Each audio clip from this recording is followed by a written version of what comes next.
The STEM Society. For everybody on the other side of this camera, let me ask you a question. When Cardi B announced her newest album, Am I the Drama, how did y'all feel about that? Take some time to really search your feelings like the Jedis do.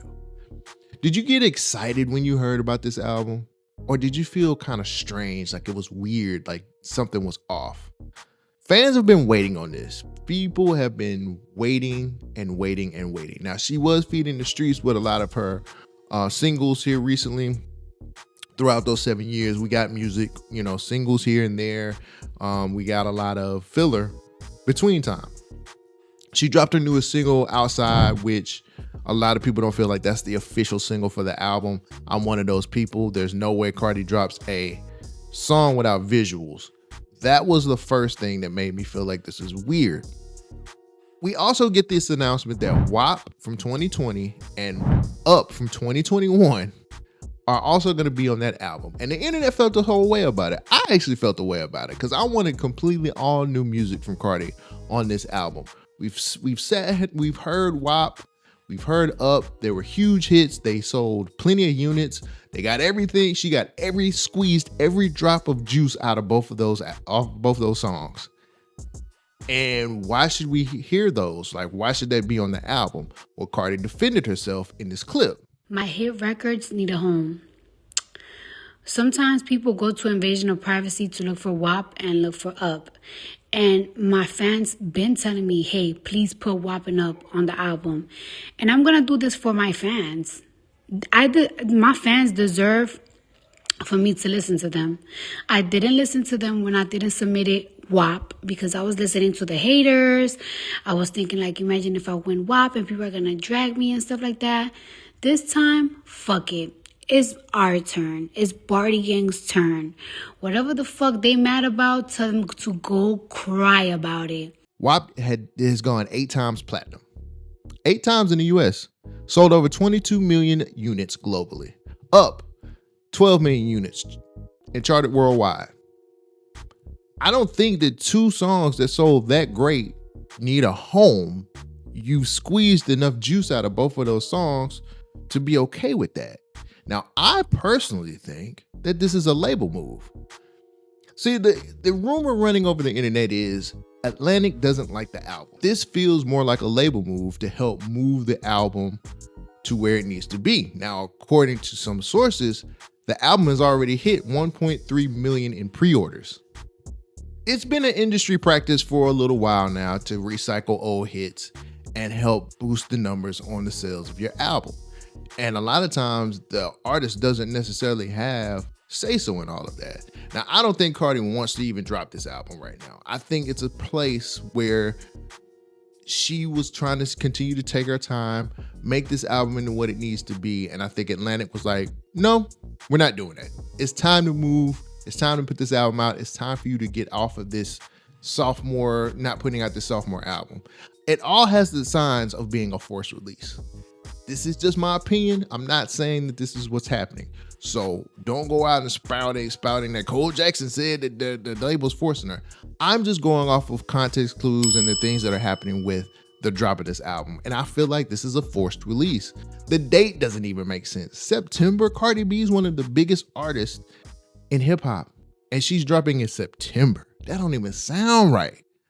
That sounds, she should be having a album drop in the summertime. She is one of the biggest artists. Or she should be dropping something in the 4th quarter when people have enough money to be able to buy these albums. That's what a lot of the major artists do. That's a little known secret, or maybe most of you guys already knew that. But most artists drop in the 4th quarter, which is October, November, December, because that's when people are spending the most. That's when people are always trying to buy all these things, and a new album from one of your favorite artists will always be something that's on your list of Christmas gifts. It feels like they're really trying hard to push this album and go ahead and sell it before it actually comes out. Now, that's not all on Cardi. A lot of it has to do with Atlantic and its restructuring. Let me give you a quick recap. Some things that people may not be talking about on the timeline. Back in September of 2024, Warner Music, who is the parent company to Atlantic, completely restructured the label. They laid off over 150 people on staff.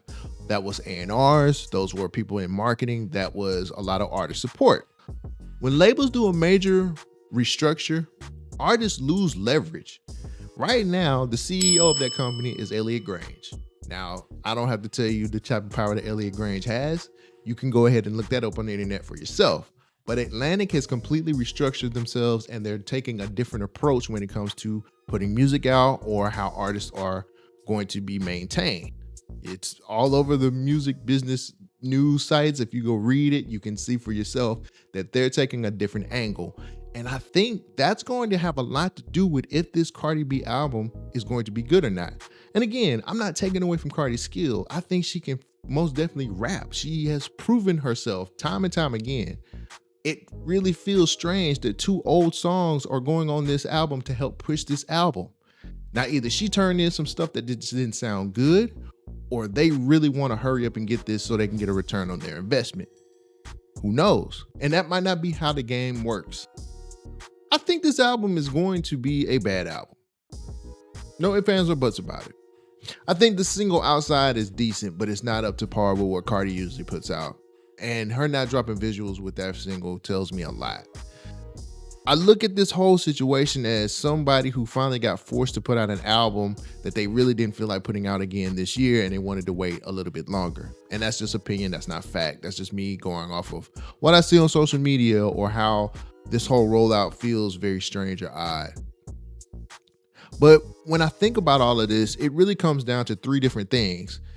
The passion that Cardi lost for music, the restructuring of Atlantic and how that could affect this album, or the fact that maybe the fans possibly have moved on from what we like as far as like Cardi B's music. There's a whole lot more options that's out there than it was when Cardi first dropped. And it's easy for people to say, this is all right, but it ain't that, or it ain't this, or it ain't that. And, you know, I think if that happens, like, how does Cardi react to that? Which I personally feel like music is not really her first choice anymore. She's more of a brand person than she is a rapper. We keep calling her a rapper, and she does put out music, but that, I feel like this is secondary to everything else. And that's okay.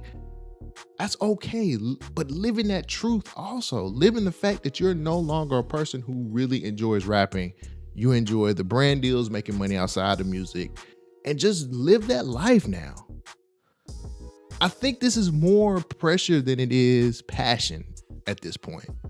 I think the label has gotten to the point where it's just like, you got to put something out because the new restructured Atlantic is not going to let you coast no more. We're not letting you get away with this. We want a return on investment. We want to be able to make money off of you.